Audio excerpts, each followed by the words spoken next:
Sumainyo ang Panginoon. At sumaiyo rin. Ang mabuting balita ng Panginoon ayon kay San Mateo. Papuri sa iyo, Panginoon.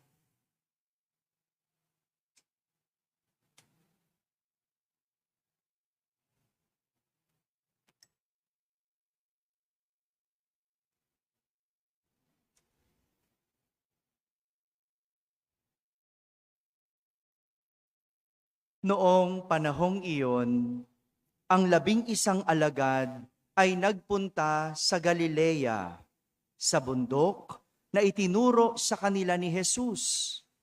Nang makita nila si Jesus, siya ay sinamba nila. Bagamat may mga ilang nag-alinlangan. Lumapit si Jesus at sinabi sa kanila, "Ibinigay na sa akin ang lahat ng kapangyarihan sa langit at sa lupa. Kaya pumayo kayo at gawin ninyong alagad ko ang lahat ng bansa. Binyagan niyo sila sa ngalan ng Ama at ng Anak at ng Espiritu Santo at turuang sumunod sa lahat ng ipinag-utos ko sa inyo. Tandaan ninyo, ako ay laging kasama ninyo hanggang sa katapusan ng sanlibutan." Mga kapatid, ang mabuting balita ng Panginoon. Pinupuri ka namin, Panginoong Hesukristo. Magsiupo po lahat. Isang magandang umaga po sa inyong lahat. Pakibati ang katabi ng pinagpalang linggo. Pinagpalang linggo sa mga nasa barangay, sa mga nasa tahanan, at sa mga nasa abroad na nagsisimba via online. Kasama kayo sa aming banal na pagdiriwang dito sa ating parokya. Ngayong araw na ito, pinagdiriwang natin ang dakilang kapistahan ng pag-akyat ni Jesus sa langit. Sabihin nyo nga po, pag-akyat sa langit. Matapos ang 40 araw nang ipagdiwang natin ang Pasko ng muling pagkabuhay, si Jesus ay umakyat sa langit. Opo, 40 days na ang nakalipas simula nung nagdiwang tayo ng Easter Sunday. Mahigit 1 buwan na, ang bilis ano? At ngayon naman, pinagdiriwang natin ang pag-akyat ni Jesus sa langit. At meron itong 3 aral na tinuturo sa atin para maging totoo sa ating mga buhay ang pag-akyat ni Jesus sa langit. 3 bagay. At nais kong pagnilayan po natin ito. Pagnilayan. Pero bago ang lahat, gusto ko munang tanungin, gusto nyo bang umakyat sa langit?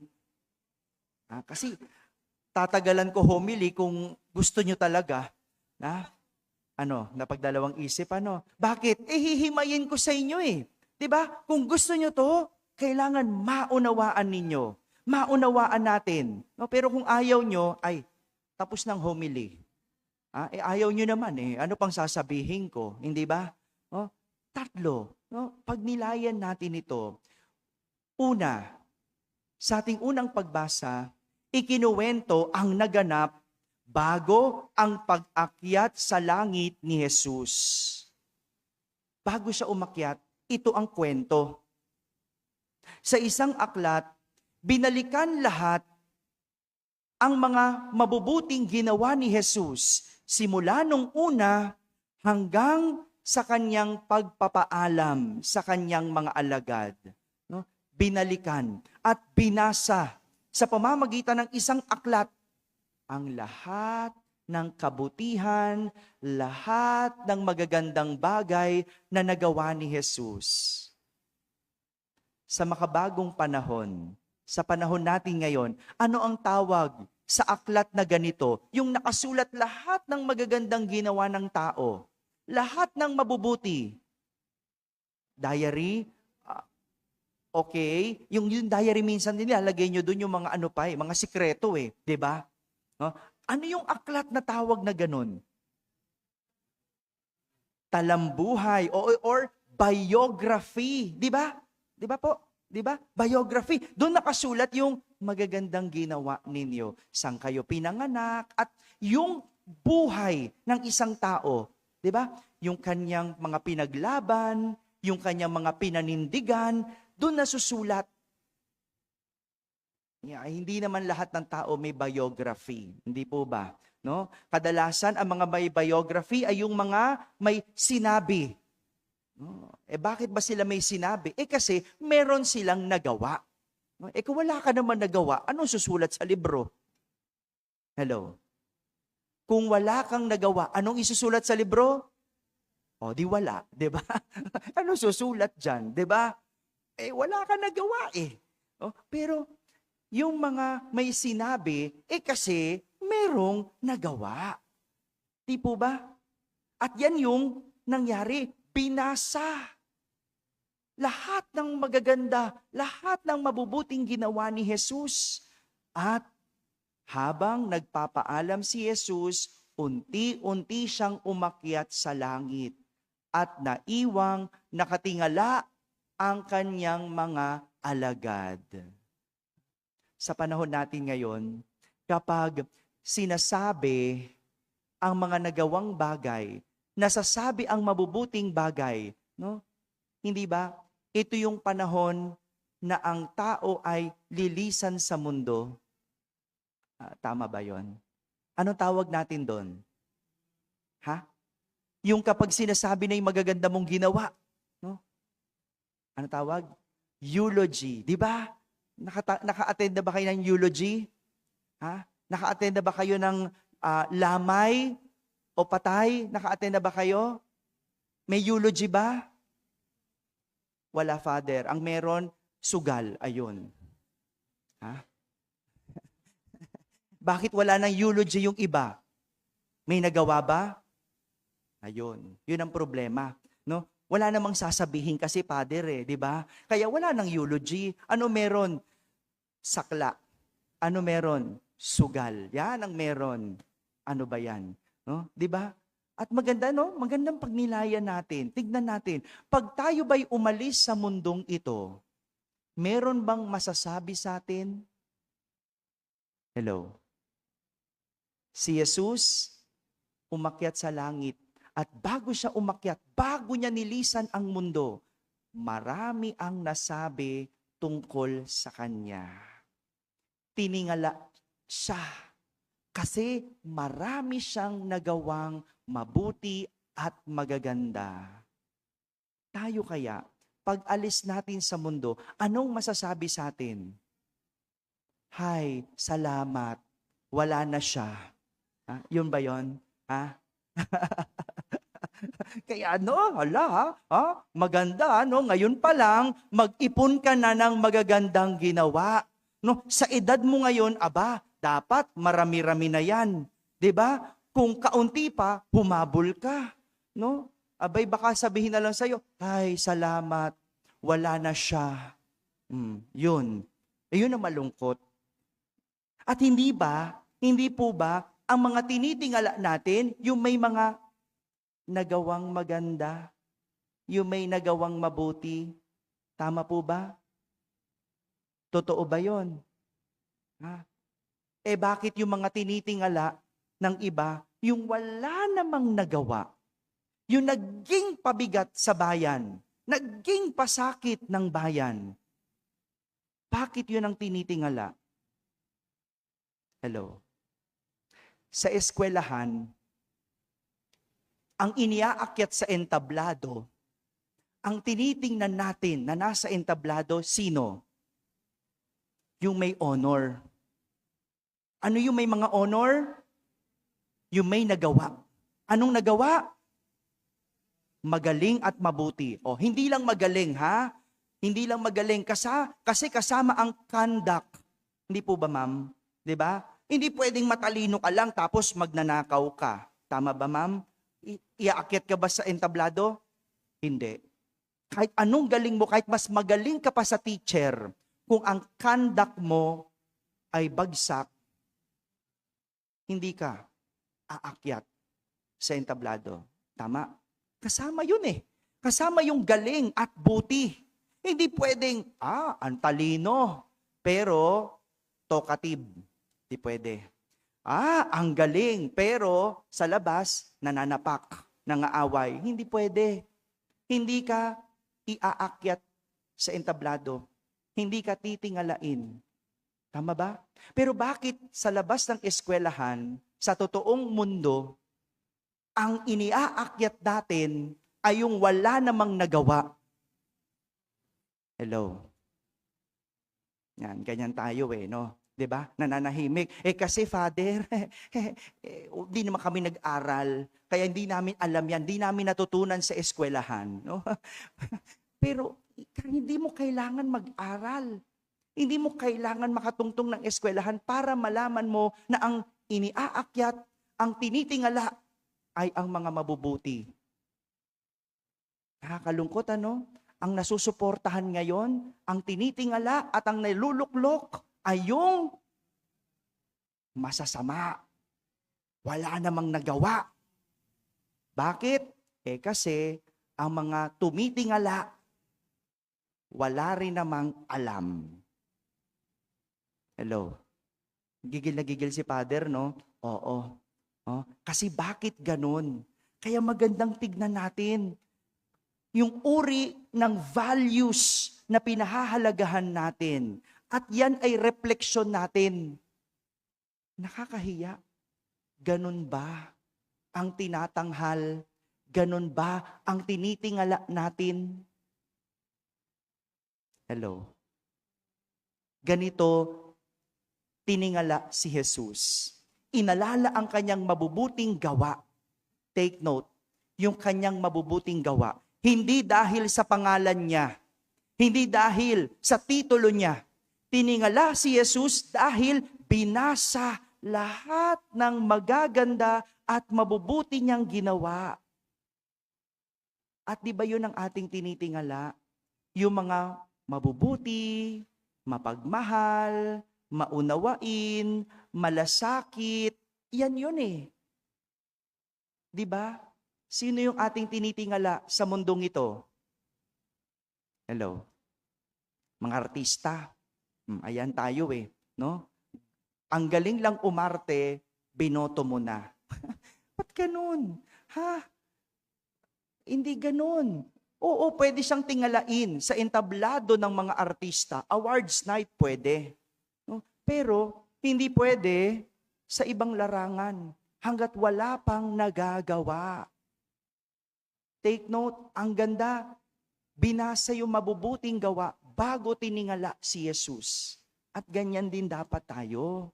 Tinitingala natin yung may mga mabubuting ginawa. Kaya magandang tanong, sino ang inyong tinitingala? Anong klase ng tao ang inyong tinitingnang mataas? Ito ang unang aral na tinuturo sa atin. Ang tingalain ang isang taong narating ang langit. Kung yung tao na yan, hindi naman makakarating sa langit, huwag mong tingalain. Ang tinitingala natin, yung may nagawang maganda at mabuti.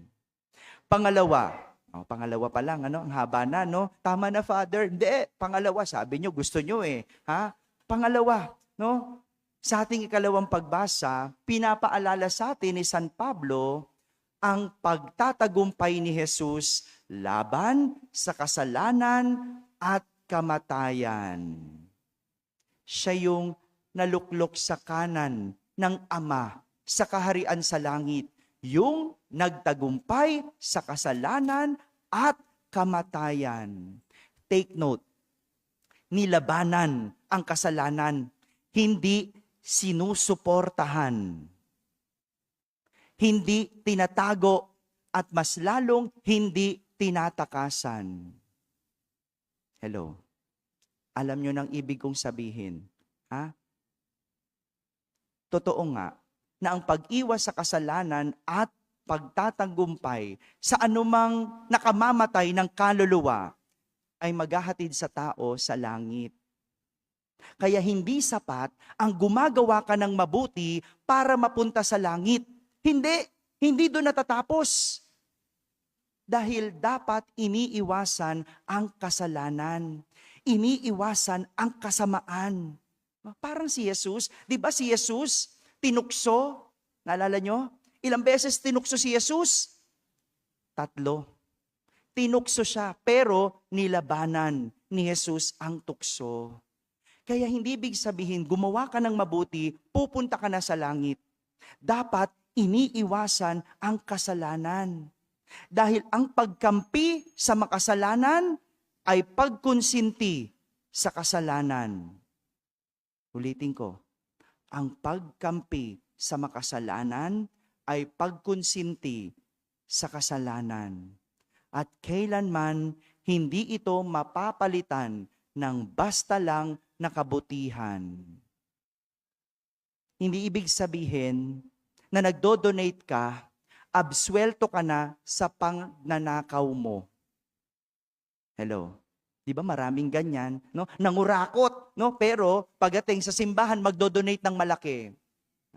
Hindi ka absuelto, no? Hindi ka absuelto. Father, para ka naman, lagi ka na lang namumuliti ka. Sige. Hindi tungkol doon. Hindi ibig sabihin, pinalo mo yung anak mo. Di ba? Pinalo, minura mo. Tapos mong paluin, biglang, sige na anak, kain na tayo. Okay na yon, wala nang ano. Hindi. Minura mo Pinalo mo. Absuelto ka na, porque pakakainin mo na.